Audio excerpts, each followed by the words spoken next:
வணக்கம். இன்றைக்கி ஒரு சூப்பரான விஷயம் பார்த்துலாங்களா? உலகத்திலே அதிகமாக பணம் வச்சுருக்கிற நாடு எது, எவ்வளோ மக்கள் வச்சுருக்கிறாங்க, கிரேட்டர் தேன் $10 மில்லியன் மேலே எத்தனை பீப்புள் வந்து வச்சுருக்கிறாங்க, அது எந்த நாடெலாம் வருதுன்றதை ஒரு சுவாரஸ்யமாக இன்றைக்கி பார்த்துடலாம். ஸோ ஃபஸ்ட்டு பிளேஸில் வந்து USA தான் இருக்குது, சொல்ல வேண்டியதே கிடையாது. 9,05,413 பீப்புள் வச்சுருக்கிறாங்க. அதுக்கப்புறம் மெயின்லேண்டு சைனா 4,71,634 பீப்புள். மூணாவது இடத்துல ஜப்பான் 1,22,119.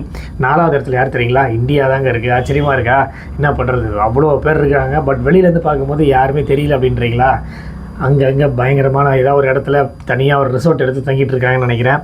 85,698 பேர் இருக்காங்க. ஜெர்மனியில் 69,798 பேர். கனடாவில் 64,988. UK 55,667. France 51,254.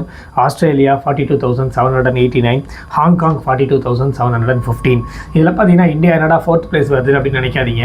நம்ம மக்கள் தொகைக்கு இந்த பிளேஸில் வருதுன்றது கொஞ்சமாக ஒரு கம்மியான விஷயந்தான். ஏன்னா மற்ற நாடுகளை கம்பேர் பண்ணும்போது மற்ற நாடுகளில் பாப்புலேஷன் கம்மி, ஆனால் பார்த்தீங்கன்னாக்கா கிட்டத்தட்ட நம்மளுக்கு ஈக்குவலாக வராங்க.